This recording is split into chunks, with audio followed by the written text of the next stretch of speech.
This is the high water mark of the most dominant NHL season of the 2010s. The 2019 Tampa Bay Lightning jumped out to a 3-0 lead against the Columbus Blue Jackets in the first period of Game 1 of the playoffs, and they are unlucky that the lead isn't 4 or more. It wasn't unexpected in the slightest. The Lightning, as mentioned, had just orchestrated the most complete season of any team in a decade. Their 62 wins tied the all-time NHL record, so it goes without saying that they ran away with the regular season championship title. 319 goals for. 3 different players with over 40 goals and 50 assists, including the year's point-scoring leader. A Vezina winner in net. Not a single player on their roster with a negative goal differential. Tampa clinched a playoff berth over a month before the playoffs began, and when their opponent was decided, the meek and mild Columbus Blue Jackets, there was no cause for concern at all, especially because the Lightning had swept Columbus that season by a combined score of 17-3. The series was a formality. It was the Stanley Cup or utter embarrassment for the Lightning. What followed after this moment in time was one of the most gut-wrenching, earth-shattering, stupid outcomes that you will ever see in your lifetime. It would be the most embarrassing moment a cup contender would have in the 20th century.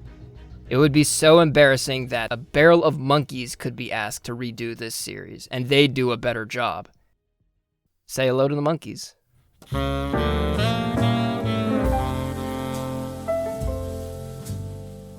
Today, my patrons are going to try and undo the infamous upset of the 2019 Columbus Blue Jackets over the Tampa Bay Lightning. Using Franchise Hockey Manager, which is an incredibly in-depth simulation that covers things like trade values, player psychology, tactical roles, chemistry with other players, chemistry with strategies, morale and locker room cliques, individual game scores, and a lot more, they are going to democratically manage the 2019 Lightning so that they do anything except get defeated by the Blue Jackets in the same embarrassing manner that they were defeated in real life. Because again, nothing could be worse than what actually happened. In FHM, they are assuming the role of Johnny and Coop Bois, the amalgamation of Lightning GM Julien Brisebois and head coach John Cooper, and before each game, they will be voting on lineup and strategy decisions based on the prior game's performances and results, and what they think will situationally best benefit these alternate universe 2D Lightning. They vote on which players they want to call up or promote, which players they want to demote or scratch, and tactical tendencies. I honestly had no idea how they were going to vote or if there would be any coordination amongst each other at all, but I'm really happy with the result. After the course of action was decided, we'd all watch the sim together in a Discord stream, trying to come away from the series with a W. During each game, we would also get prompts from the computer describing emergent situations and how we wanted to react to them, such as targeting one of the enemy players, telling players who were having bad defensive games to play more conservatively, playing with less intensity if we had a late lead, and so on. And the patrons would all vote on that on the spot in my Discord. Finally, during intermissions, where I deemed it necessary, the chat would collectively write a rousing locker room speech delivered by Johnny and Coop Bois, with the caveat that everybody could only write one word at a time. The speeches had no effect on the outcome of any game, but man were they fun to do. One caveat to bring up is that existing injuries and suspensions still exist in the sim unless the replay would change their outcome. So for example, Anton Strawman for the Lightning and Adam McQuaid for the Blue Jackets were all injured before this series, and they missed the entire real-life series, so they would still miss the simulated series. But Marcus Nudavara only missed real-life games 3 and 4 with a muscle tear he sustained in Game 2, so he wouldn't necessarily miss those games in the sim. And this point brings up the very first call my patrons had to make. Star defenseman Victor Hedman was suffering from post-concussion syndrome at the end of the regular season. Lightning management was on the fence about his starting in the playoffs before he was 100%, but they eventually decided that he would play in Game 1. But what would we decide? Well, overwhelmingly, the call was for well enough to play Victor Hedman to start Game 1. So, with the lineup and tactics decided upon, all that remained was to drop the puck on the team that we kind of built. But first, let's close the book on the high watermark of the 2019 Lightning. As mentioned, there were no holes in the Lightning. They had superstars, depth scorers, two-way spark plugs, offensive defensemen, and a star goalie. Columbus wasn't bad at all. They were a 98-point team, but the Lightning just had so many options. It's what had got them to this point, and only victory on the horizon was acceptable. But this point would be as far as they got. Sergei Bobrovsky, despite at that point having kind of a negative reputation regarding playoff performance, and despite allowing 3 goals in the first period, was kept in the crease by John Tortorella. Halfway into the period, Ryan McDonagh and Eric Chernak push up on the rush, which they did not really need to do, up 3-0, and McDonagh's cross-ice pass backwards to Chernak was tipped by Josh Anderson. It sprung Nick Foligno, who cut the lead to 2. That's okay, no big deal. The Lightning still had an expected goals for advantage of about 15 percentage points, and 2 or 3 more goals against them when they were on playoff behavior seems like a pipe dream. They didn't get that goal back, though, try as they might.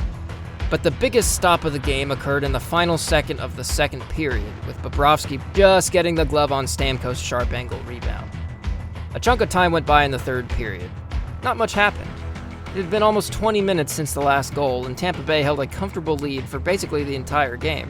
It seemed like all that was left was to just run out the clock. And then the impossible happened. David Savard toe drags Victor Hedman, the defenseman in the middle of a 6-year run of being a Norris finalist. And then Savard snipes Vasilevsky. Uh-oh. The lead's only 1 now, and the Lightning still just couldn't buy that 4th goal. And even when Tampa had a power play, which was ranked first in the league that year, the bottom dropped out. Short-handed, Josh Anderson guns it up the ice, flanked by whatever creature was possessing David Savard. Anderson cut across to a soft area of the ice after Braden Point doesn't backcheck and rifles it home to tie the game. Alex Killorn high-sticks Nick Foligno. The Blue Jackets score on their abbreviated power play. Tampa gets nothing in the final few minutes. 4-3 Blue Jackets. An improbable, brain-warping, inexcusable Game 1 loss for the Lightning. They should have won this game, not just because they were the far superior team, but because they actually significantly outplayed the Blue Jackets through the first 40 minutes. Bobrovsky made clutch saves when he needed to, but mainly the Lightning, for all their talent, just couldn't buy that 4th goal that would have put the game out of reach. The game was lost in reality when the clock hit zeros, but I think this game was lost in spirit when David Savard pantsed Victor Hedman and went top cookies on Vasilevsky. One does not simply let David Savard do that to you. It raised questions about Hedman's play in Game 1, about his concussion symptoms, about whether or not he'd been rushed back. All valid questions. They would be asked about my Patrons Game 1, but would have a much more clear answer. The Patrons voted to start Victor Hedman with that concussion, the same way it went down in real life. However, upon seeing how hobbled he was from the concussion, with his rating being an 8 out of 20 for his role, everyone suddenly wanted to demote him to the third pairing with Jan Ruda. Ryan McDonagh took his spot on the first pair. In a good way, this series started the way the actual one did. Oh my God, we scored! Stamkos scored on a deflection 25 seconds in, and the Columbus Squares were quaking in their boots. I realized pretty quickly that the graphics were a little wonky in this sim, such as with pucks apparently going into the net but not really, and all kinds of crazy passing patterns that made no sense whatsoever, but I think it added to the charm. What is happening? Hello? Oh my God, Palat's on a breakaway! Let's go! Ah, damn it! JT Miller. What? Oh, it was offsides, I think. Okay. For some reason, Dean Kukin was everywhere in this game, and I was loving it. Bortzarelli. Oh, what a block by Dean Kukin. Kukin blocking masterclass. I guess that was something he wanted to do. Oh, Dean Kukin blocking masterclass. Let's go. The back pass. Dean Kukin. Dude, I want Dean Kukin to score. It's like watching ants play hockey. Yeah. In the first intermission, we learned that Alex Killorn is uncoachable and or an airhead, so we went into the second period up a goal but down a brain. You spend several minutes trying to explain what you want him to do, but he still doesn't appear to grasp what you're telling him. I wonder why. What's his face? Hedman is throwing for content. Oh my God, Panarin, 2-on-1. Oh my God, a give and go with Bjorkstrand. That was beautiful. It's tied up. The worst case scenario had happened. Brain-injured Victor Hedman got burned for a 2-on-1 to tie the game. That goal against only knocked his game score down a little bit. He had already been doing not well in the time he'd seen since. I was super excited to see the Lightning's two-headed dragon of a power play get an opportunity to put some distance between us and Columbus, but Braden Point is apparently a sleeper agent and a saboteur. Johnson, come on, Stammer, 1-on-1. Oh, Dean Kukin! Dean Kukin, defensive masterclass! Over halfway through the game, we were out shooting them 17-7, but it was probably just because Columbus was passing too much. All alone, what's he doing? Oh my god, look at that passing, holy crap! Whoa, that was sick. Oh my goodness, I can't even be mad at that. The shot to the net, it's right there, no! Oh no! Was that Duchesne or Panarin? Victor Hedman's been out there for both goals, guys. It was cruel of the patrons to put Hedman out there at all, given how awful he was doing. Trailing going into the third, I suggested either giving our superstars way more time in the third or benching Hedman. The folks decided to give more time to the superstars, which I agreed with. All right, end of the second. Do you want to try explaining once again the role you want Alex Killorn to be playing in? No, do not trust Killorn. I don't think I even need a poll for this one. Unfortunately, that's when we decided to choke. Oh, Cooch in the offensive zone, here we go. This is why I stacked the line. Stan Girardi lost the line. What a goon. Oh, dude, the time's just bleeding off. Come on. Get out of there. Nope, Panarin. Atkinson, Panarin. Oh, huge stop. No, Vesey. Oh, Vesey made a huge save, and then he couldn't get the rebound. Oh, who was that? Oh, that was Hedman in front. Oh, no. He's at -3. Right afterwards. All right, let's get it right back. Adam Ernie. Cedric Cat, I hate you. Oh my god! Oh my god, it's happening! Matthew Joseph, I gave him that number, and he scored right off that last faceoff. Come on, one more, let's tie it up, boys. Get it out of there. I don't like this. It's developing so slowly. Ah! Oh, Discord? That's crazy. Oh no, get it out of there. Chernak! Nunavara, somebody! Oh, it's a save. Huge stops. Oh my god, another stop by Vasilevsky. Dude, he was a little shaky earlier, but now he's locking it down. All right, come on, boys. Come on, Cooch. Stammer's right, wide open. Get it to him. Oh, he's drawing people. Oh my. All right, come on, Cooch. Stammer, Cooch, someone put it on net. You guys have like 1 billion goals. Oh, right in front to Stammer, and he couldn't put it in. Oh my god, it's time. It's time, the two-headed dragon. Our power play had the chance to tie it with 3:19 to go, and I suggested we poll Vasilevsky. The most unanimous poll to date. It would be 6-on-4. You need to shoot the puck, man. Point, come on, you guys are like superstars. Somebody shoot. No, no, no. Get in his face. What are you doing? No, no. Oh, damn. We were probably just too gassed because, you know, that first line was definitely on the power play the whole time. No, me giving him all that extra ice time. Oh, it came back to bite us in the butt. Well, in a 4-2 loss, Victor Hedman was a -4 and had an abysmal 29 defensive game rating, which may have been the difference in a game where team ratings were otherwise so close. So, the decision to scratch him in favor of Braden Coburn was basically a foregone conclusion. Said Johnny and Coopball after the game to the media, "We're ashamed of Hedman, mostly because that play cost D's. Gabe Jabroni's a beefing scallywag, hosties or Masonic Church of Satan, featuring Jeff Skinner, and Victor Kozlov, and Hedman. Sold mixtapes to Bettman's Children's SoundCloud account, suspended above Station Square, squared." In the actual series, Hedman did end up getting pulled from the series, but after Game 2, not before it. So what happened in that one? The Blue Jackets played a very ballsy, take-chances type of play for 82 games, and in the 5 games between the regular season and the playoffs, they decided to change it to a lot more workmanlike. Stay above the puck, make them grind it out, no odd man rushes, etc., etc.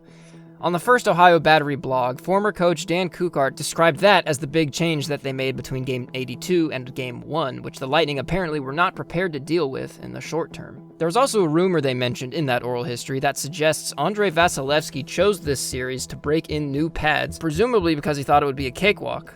I cannot corroborate that anywhere else, but that would be hilarious if it was true. But it wasn't Vasilevsky's pads that would be the problem on the first goal against. It would be his arms. Couldn't squeeze a deflection off from Atkinson, and Columbus had a lead 5 minutes into the first after the Lightning had largely been controlling play. Nothing much happened for the next few minutes. Columbus got a power play, and before you could blink, a seeing-eye shot from Werenski put them up by 2. The second period saw Columbus receive another power play very early. Can you guess what happened? What is Victor Hedman doing here? He's just watching Matt Duchesne pot a rebound chance completely uncontested. For the remainder of the second period, there just wasn't much resistance at all. The Lightning had one 5-on-5 shot on goal in the second period. One. They had 2 chances at gimmies and somehow missed them both. And then they rolled over. There were a few garbage goals scored in the third, but it didn't change the bottom line. 5-1 Columbus. This loss was arguably more embarrassing for the Lightning than the first, just because of how inexcusable the effort was from those who were supposed to be the difference makers. One of those difference makers was Victor Hedman. Clearly still ailing due to the fallout from his concussion, he would be pulled from the series after Game 2. But the most important player on the Lightning would also be out for that game. Nikita Kucherov lost his temper, as he's been known to do, and boarded Markus Nutivaara, causing him a significant muscle tear that would knock him out of the playoffs. Kucherov missed an easy pass and slashed Nutivaara out of frustration. I guess Kuch thought he went down for no good reason because he decided to make him go down for a good reason. Dumb play, deserved one game out of the lineup. Down 2-0, heading to what would undoubtedly be a rocking nationwide arena in Columbus, the Bolts would be without their superstarest of superstar forwards. That's pretty embarrassing. Could my patrons do even the bare minimum to clear their bar? As predicted due to his woeful Game 1, the patrons wanted Hedman scratched, being replaced by Braden Coburn on the third pair. They also wanted to see JT Miller to the second line, which would bump Palat up to the first. They also, I think, started to panic because they set the pass and shoot and aggressive strategies to maximum. Would it pay off? Victor Saddam Hussein Hedman? What? Polito, the passing! Vazzy with a huge stop. Oh, it's still in the zone. I don't like this. Oh my God! No! What is happening? That was like 4 straight shots and we're just watching them? Exactly 2 minutes into the game, while the defense was thinking about the meaning of life, Boone Jenner one-timed a Karam off the end boards into the net from a sharp angle, which I would think was pretty sick, but he was ruining my experiment, so I don't think it was pretty sick. Columbus actually had the first 6 shots of the game, so I was about to do a backflip off my roof when... Here's Palat promoted to the first line, knifing in, staring down... I don't remember which Glendening that is, and he gives it away. Oh, it's a shot! Palat on front, he scores! Let's go! Palat with the promotion! Palat with the goal! On our first shot of the game, Palat fires around Luke Glendening to score. But that wouldn't have happened if it was Kukin covering him. I know it wouldn't. Dean Kukin, oh my God! Get ready! Oh, what a bullet pass to Bjorkstrand! What can't Dean Kukin do? Adam Ernie on a breakaway! Adam Ernie, oh, it's just stopped by Bobrovsky! The Lightning roared back for 8 straight shots, but it was starting to look like that first goal on Bobrovsky was a fluke. At first intermission, we were asked if we wanted to explain to a confused Braden Point what his role was. We voted to, but he had no idea what we were saying to him. Someone suggested that we read the Gettysburg Address to the players. I'm not sure how that would help, but it had to be better than whatever we were actually doing. I'm sorry that I said it. Dean Kukin's got the puck. Look, he's just holding the game to his will.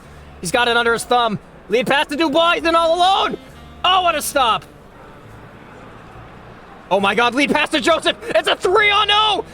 No one scored. Oh my God. All right, I'm benching them. We gotta bench them. That's atrocious. Folks, a 3-on-0 happens maybe once every season in the league, and this is probably the worst one there has ever been in the history of hockey. That, combined with the Adam Ernie missed breakaway, was starting to peeve me. Oh, Adam! Adam! Ruda's not stepping up. Anderson to...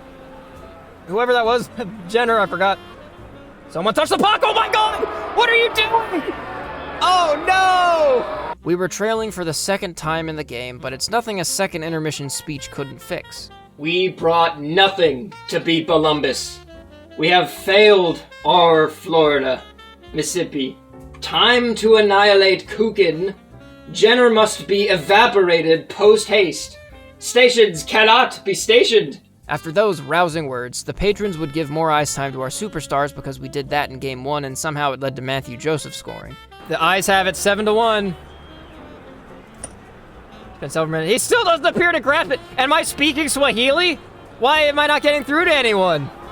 All right, Girardi. You got Killorn. Oh, it's a giveaway. Oh, sailed just wide. Oh, out of play. I think that's what that animation is. Werenski, no! Oh my God, from the point! It was a seeing eye shot! Well, Vasilevsky whiffed on what looks like it should have been an easy save on a Werenski shot from the point. Oh, great. Maybe it was a knuckle puck, I don't know, but I think those are outlawed in 2D space. But now down 2, it started to get really desperate. What's the penalty first? Oh, maybe not. Here we go! Oh my God! Sammer! Sink it! What are you doing? You lost the puck! Oh my God, we're gonna lose. Here we go. Gord, he's got all that space. What are you doing? Someone sink it. Someone score, please, for the love of God. What is happening, man? Look at Bobrovsky's game rating. He's at 100%. Bobrovsky's stealing the game. As nuts as the final few minutes were, nothing changed on the scoreboard, and we lost. Oh, that extra pass was just... Oh, they missed? We did everything right in this game. We just couldn't take advantage of our chances. But there are no moral victories in the playoffs. Apparently, there weren't even regular victories in the playoffs because we hadn't victoried. We lost, actually. So far, we had created absolutely no daylight between ourselves and the real Lightning. Going down 2-0 when a team had home ice advantage, past tense, is nearly a death knell for their chances in a series. But stranger things have happened in the Stanley Cup playoffs, like the actual 2019 Lightning losing to Columbus. If anyone can turn things around, our supportive coach can.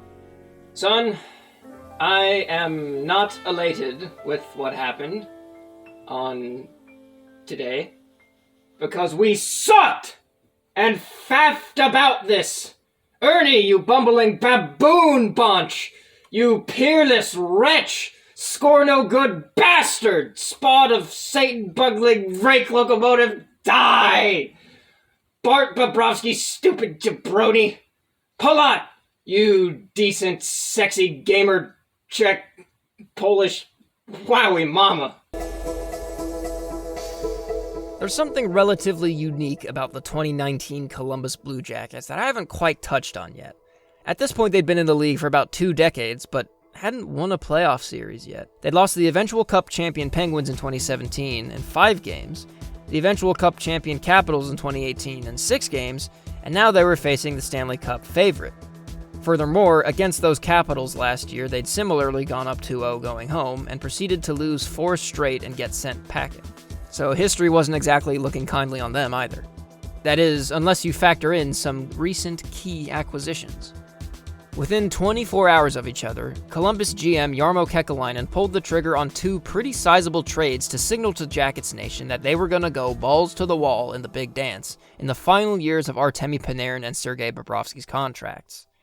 Yeah, a lot of people forget that it seemed like this would be the last good look the Jackets would get for a while, as their best players would likely be moving on. The first acquisition was Matt Duchene. You've already heard his name in this video, and you'll hear it again. He was magic for the Blue Jackets in these playoffs, fulfilling every duty of a top 6 playmaker and then some. But to get 20 goal scorer Ryan Dzingel, who ended up being a little underwhelming of a trade acquisition, due to never really finding his groove, that cost was much higher comparatively. All this is to say, Columbus was betting a lot on this possibly last-ditch team making this playoff run worthwhile. So naturally, they got put up against a wall with the Terminator-level Lightning, but they were halfway to making this playoff run far, far more than just worthwhile. The Lightning went nearly half a period without a shot as Columbus fed off the crowd's energy at Nationwide Arena.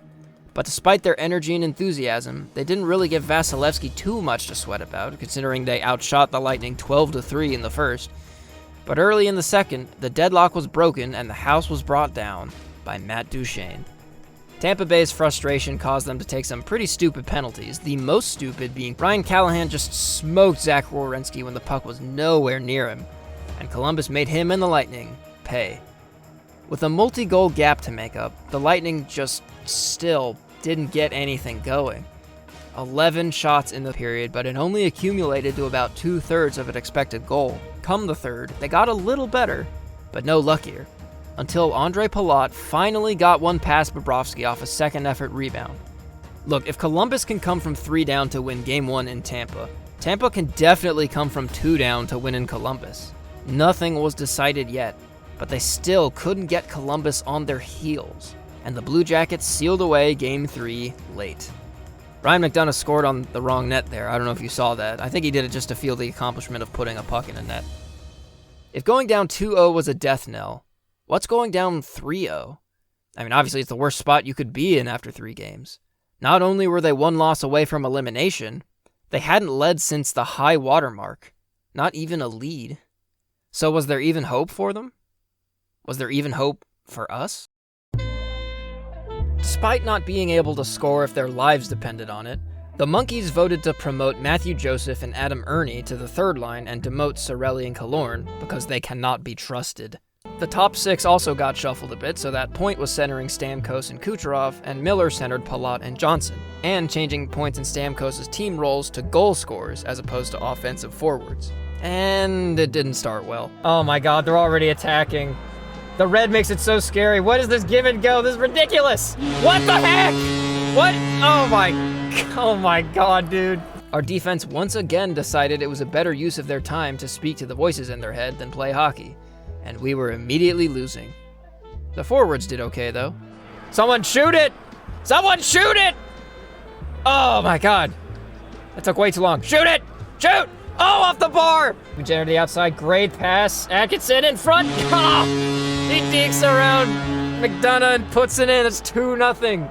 Vasilevsky allowed 2 goals on 3 shots. Ouch.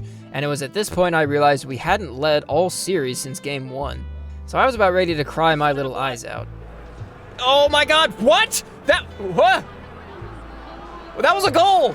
That looked like a goal to me. Back out to the point! Oh, it's another save shot? I don't know. Oh my god, he scores! Johnson in front of the net deflected it! It was only a matter of time, boys. So we were back in it. But at the first intermission, we were hit with the dreaded so-and-so doesn't understand his role. The Monkeys thought he was too valuable of a player to not have his role be clear to him, but our screeching fell on his deaf ears. Anthony Cirelli proved to me that demoting him was a good idea. Oh, shorthanded Anthony Cirelli, come on. What are you doing? Uh-oh. Oh no, bad change, 2-0. Oh, and it's stopped by Vasilevsky. Oh, what a stop. That might have been the series. But less than a minute later, Zach Werenski kept a breakout attempt in the zone and fed Bjorkstrand for a 3-1 Columbus lead. At my wit's end, I put forth a poll to pull Vazzy, who had let in 3 goals on 7 shots. But the patrons had more faith in him than I, so he stayed in the net. The patrons were rewarded for their faith with a goal by Braden Point off a sick give-and-go with Matthew Joseph. Beautiful give-and-go for Matthew Joseph, that's why we promoted him! Over the line, he's got Miller at center, Miller in all alone, sink it, baby! Oh, what a stop by Vasilevsky. Single has it, far point, give and go, text ace, stolen by Rudy, he gives it up to Cirelli, I can't talk, and all alone! That's a save, rebound, and that save too! On a later power play, though, we almost gave up the 2-goal deficit again. Second, Sergachev's got to get back. It's a 2-on-1. He's giving Bjorkstrand all the time in the world. Oh my God, a save it tight by Vasilevsky. Get it. Oh my God, is us coaching? But I can't talk. Get it out. What is that line change? Oh my God, all the forwards just went to change when it was in our own zone. We were also prompted to redistribute some IQ points to Steven Stamkos. We agreed to, and this time. Oh my God! It's happening! It's gonna, oh my God, guys, this is it. Early in the third, some Columbus fool courted disaster from the 2-headed dragon that was our power play, and paid the price for it. Cooch, shoot it, baby! You're right there! Sink it! Stammer, point!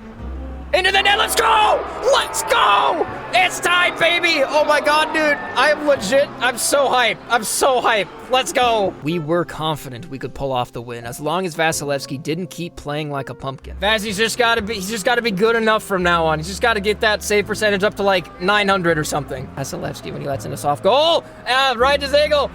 Bad change for the defense, but they catch up to him. Oh my God!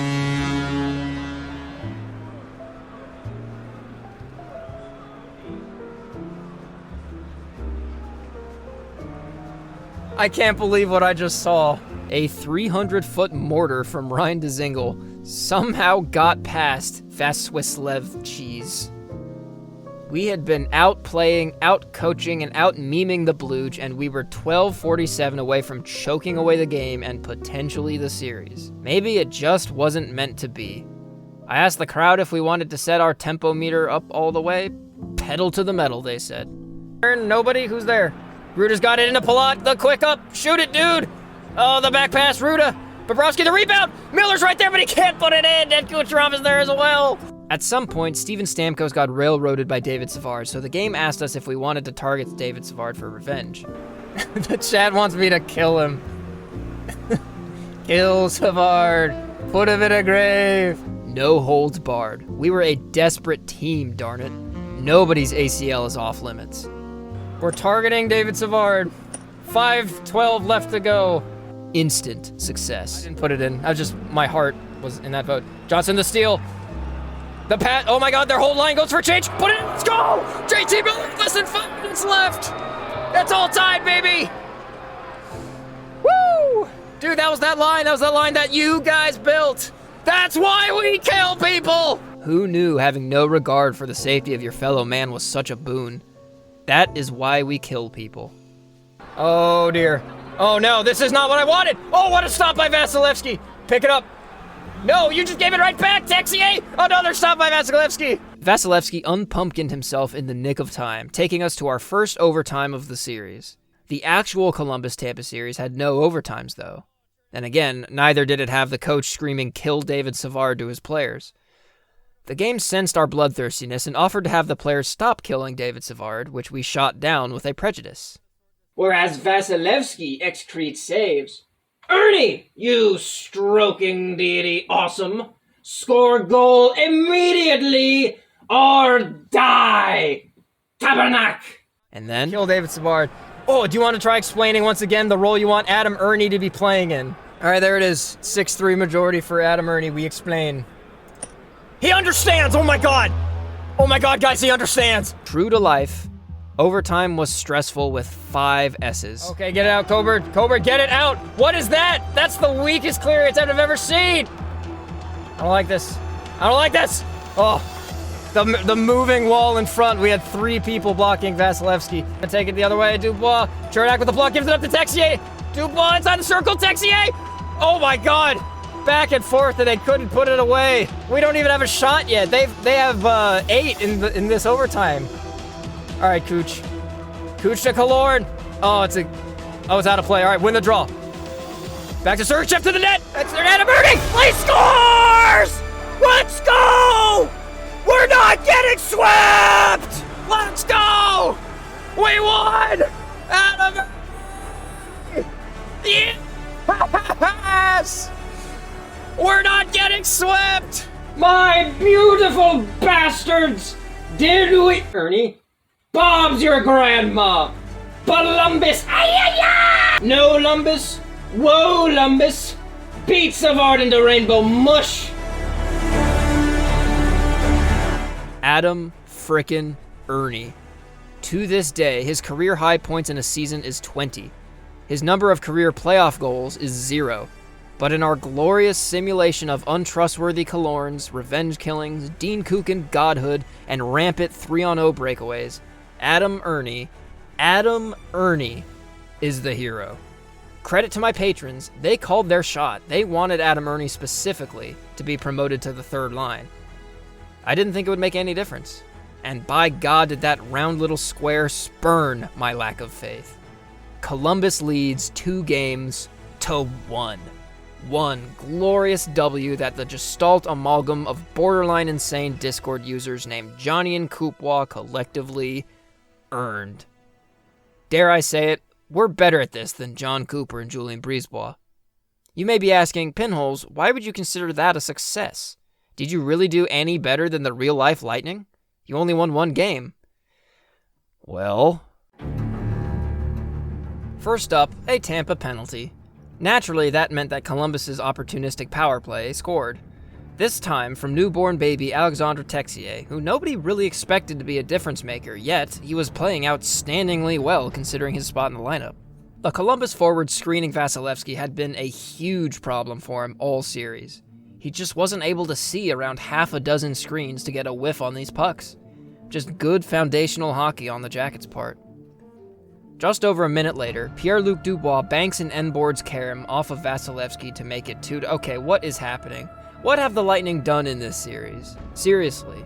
The best regular season of all time, and they had a first-period lead in Game 1. That's it. They just aren't getting anything done, aside from the captain who finally shows up on the scoreboard with a really sick goal, actually. But would it be lost to time in a Lightning defeat? Oh look, the Blue Jackets scored again. But no. The greatest institution in the history of mankind, the Offsides Review, brought it back. And look at John Cooper, looking like Johnny and Coupwa up in Nationwide. Columbus started the second, making Vasilevsky absolutely work his tail off to keep the deficit at 1. And to his credit, he kept the score at 2-1. Oh, that sucks. That's a tough one to give up. It's like as soon as the Lightning took one step forward in anything, they got knocked 2 steps back. Every single time. They didn't have a win. I don't think they'd won a period since the very first one. Cedric Paquette had a puck bounce off his shin and in. That's cool. The Lightning actually started to push towards the end of the second period, and Braden Point, a nasty barred-down backhander to tie the game. But even in this small victory, John Forsland, the play-by-play announcer, reminded the Lightning of their situation. Braden Point is heard from! And less than a minute later, Oliver Bjorkstrand put the Blues ahead again. And this time, for the final time, Sergei Bobrovsky became the ideal 2D object in net, and a trio of empty netters put a bright, shining nail in the coffin of the Lightning's season.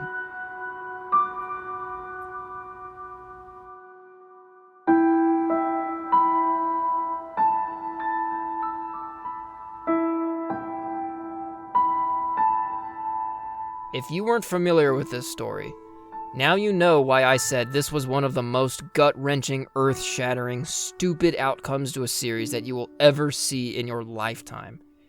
The 2019 Lightning, at the time the best regular season team in NHL history, did not win the 2019 Stanley Cup. They did not make it to the conference finals. They didn't make it to the second round. They didn't even win one game. They got swept by a team that had never won a playoff series in their existence, by the most pedestrian wildcard team you can think of. But they weren't pedestrian in the history books. Not for all time. After 1,467 games, the Columbus Blue Jackets had at long last won a playoff series against the team very, very few should have been able to beat, and nobody should have been able to sweep. It goes without saying, it is the only time a regular season champion has been swept in the opening round of the playoffs. There is no more shameful chapter in NHL playoff history. It's utterly inexcusable. There's a really good article on Sportsnet that looks at basically every advanced stat there was to look at in this series, and it could not find any outlier explaining why Tampa didn't win a single game. It defies explanation.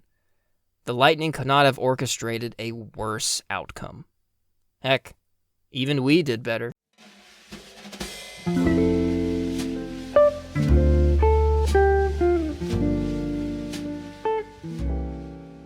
The gaggle of patrons voted to not change anything because why would we? We won a game. We had already succeeded in what we set out to do. With our all-time great NHL team, we won one playoff game. Sure as the sun fries adventurous worms after a rainy afternoon, the Blue Jackets pantsed our defense to score on their first shot, something it feels like they've done a billion times already. Another giveaway, oh my god! No! Who was that? Who gave that puck away? Columbus had Adam Ernie locked down because they knew he held the world in the palm of his hand. Seconds into a power play, Scott Harrington's double XL pizza to JT Miller resulted in a swift tie to the game. He scores! A very Kamenskian goal, 1-1 with 11:11 to go in the first. That only lasted about 4 minutes as Matthew Joseph turned the puck over again, which resulted in a pretty passing play again, which resulted in a Pierre-Luc Dubois goal again. But the game knew we were mad as hell and not going to take it anymore, giving us the opportunity to turn Dubois into a punching bag. We took up the offer.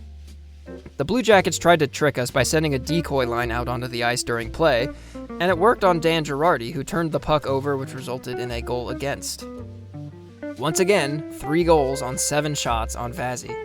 The game offered us Nick Foligno's head as consolation. We took it. If they were going to advance, they would be advancing with medical bills. Presumably, we were beating him and Dubois so mercilessly that the game asked us if we wanted to stop. We were already more successful than the 2019 Lightning. All bets were off. We were playing with house money.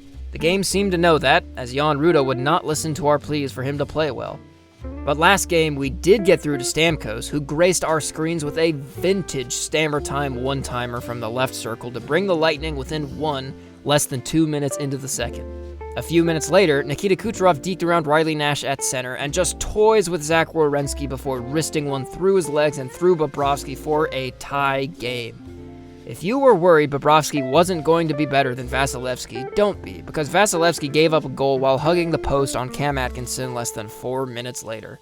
And we're trailing again. In the last few minutes of a second period where neither team could buy a goal, the Lightning almost had a new unlikely hero. Change, it's a pass up to... Oh my god, Dan Girardi's got a breakaway, shoot it!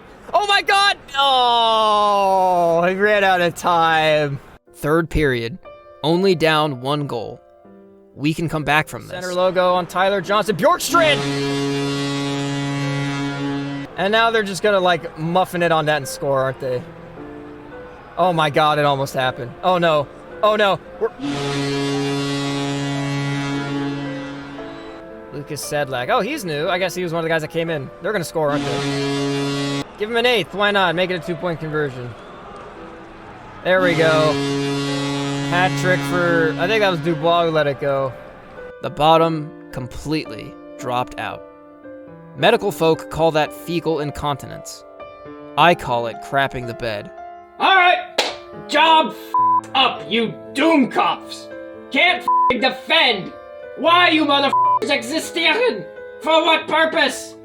'Tis sucks fears, shame, ekel, pain, disappointment! The score is pretty hard to look at, isn't it? We were 1 good period away from tying up the series, but here we are, with our pride in smithereens, our britches soiled, and our ice cream melted upon the floor. I guess we'll just have to wallow in self-pity. Let's see how the real Lightning did in Game 5. Let's see how the fake Lightning did in Game 5. Up against elimination, and on the spot, marking a first time for this series, the patrons decided just before puck drop to have a pre-game speech, where Johnny and Coupois minced no words. Sometimes scoring is difficult. Nevertheless, just shoot Bobrovsky in chest! The consensus among the monkeys was to get our goal scorers scoring. How novel. We got every forward's shooting tendency all the way up. The only lineup change was to demote Matthew Joseph again and promote Alex Killorn, which was committing the cardinal sin. We really should have known better. We saw some pretty negative signs early on. Oh my god, no! They brought back Dean Kukin! Oh, we're screwed, guys. It's over. Coincidental minors gave our wonderful blue squares more pixels to glide around on, and the captain made no mistake. Stammer in the slot, shoot, baby, let's go! The one-timer from Stammer, right up the gut. Here's something crazy, guys. That was the first lead the Lightning had all series since the first goal of Game 1.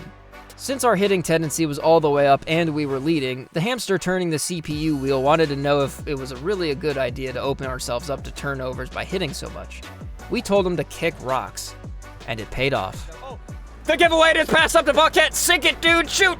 Oh, let's go! Cedric Paquette makes it 2-0.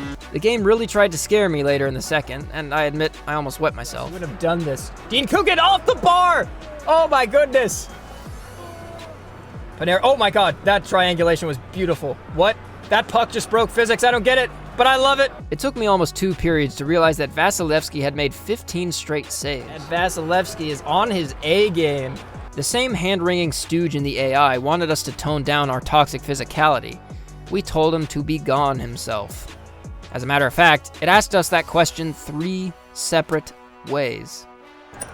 All right, that's finally the end of that Karen game update guy. Actually, you're like too aggressive. You're shooting too much. Pull out back to McDonough, and he sends it on the way, and it's blocked. That's easy pickings for the defense. I don't think they've had a shot this period yet. 4 minutes to go. He's got Duchesne in the middle. I don't like this coverage. All right, but Vasilevsky's got him. All right, that's it. Come on. Look at that time go. Isn't it beautiful? Let's go! Vasilevsky made a 23-save shutout. Well done, rounded square. That's exactly the kind of game an all-time great team needs to have after a playoff loss. A convincing win. But I guess the real-life Lightning would have been happy with a win of any kind. Anyway, Johnny and Coupois. I know you're dying to hear his reaction. Hail and triumph abound!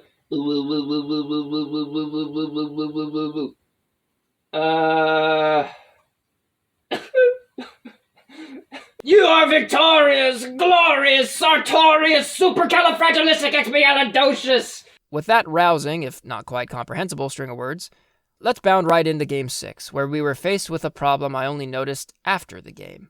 Oh, what? Kuch is out?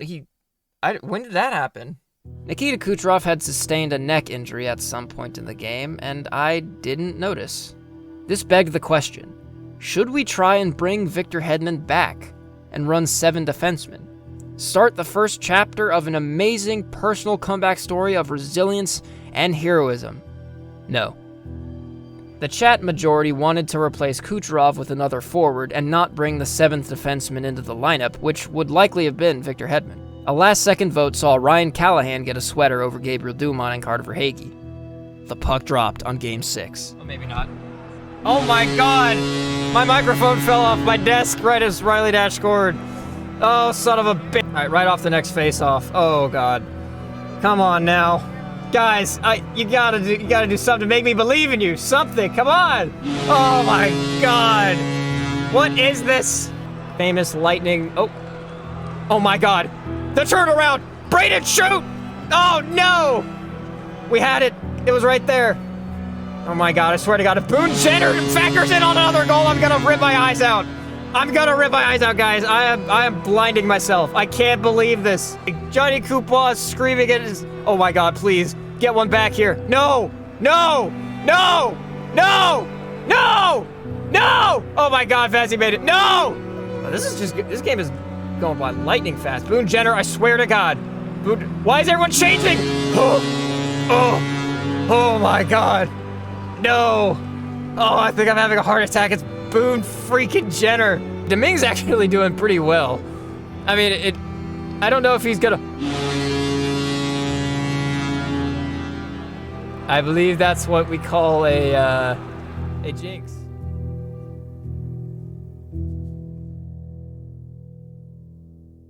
We don't have any words, and we know you don't want to hear them. We truly sucked. This blows. Forget everything they accomplished. We ate our lunches badly. F*** Kukin. F*** Jenner. F***ing. Let's go home, Ernie. The 128-point Tampa Bay Lightning of the real world were swept by the Blue Jackets. The 128-point Tampa Bay Lightning of my patrons' diseased minds weren't swept by the Jackets, but nor did they defeat them. It seems that in any universe, the great 2019 Bolts were always destined to fail in the first round. At least we could point to a few terrible individual performances as pretty obvious reasons why some games weren't close. The real Lightning don't have that luxury. As stated before, they just sort of lost. They just lost 4 in a row. Now, the Stanley Cup playoffs are the most exhilarating spectacle in sport, no question. But because the stakes are so high, sometimes, I think they're overanalyzed. The Columbus sweep of Tampa may just simply be a case of Tampa Bay doing really, really well for the first 82 games of the season, and just had a losing streak in the last 4. No deeper cause. Of course, our Lightning received threats of grievous bodily harm from their coach, so that may have hurt morale a tad, but you gotta admit, there were some spirit-raising quotes in there. I guess not enough. Besides, I liked their coach's quote better. Forget about skills, forget about X's and O's, it's a mindset of believing. It's amazing what can happen. So you stand in there. You stand in there and you don't take a backward step. Not for a second. It's a great opportunity to stand right face to face with him and go right to him. There is no one taking a back step here. All right, let's be real. It may have been a vain hope, but it was a hope nonetheless that collectively a dozen odd heads would be better than one in maneuvering a super team to even bare minimum success. I was hoping that the collective will of the people would be powerful enough to overcome one of the most embarrassing chapters in NHL history. I guess there was just something in the way, something negating that will, something far more powerful.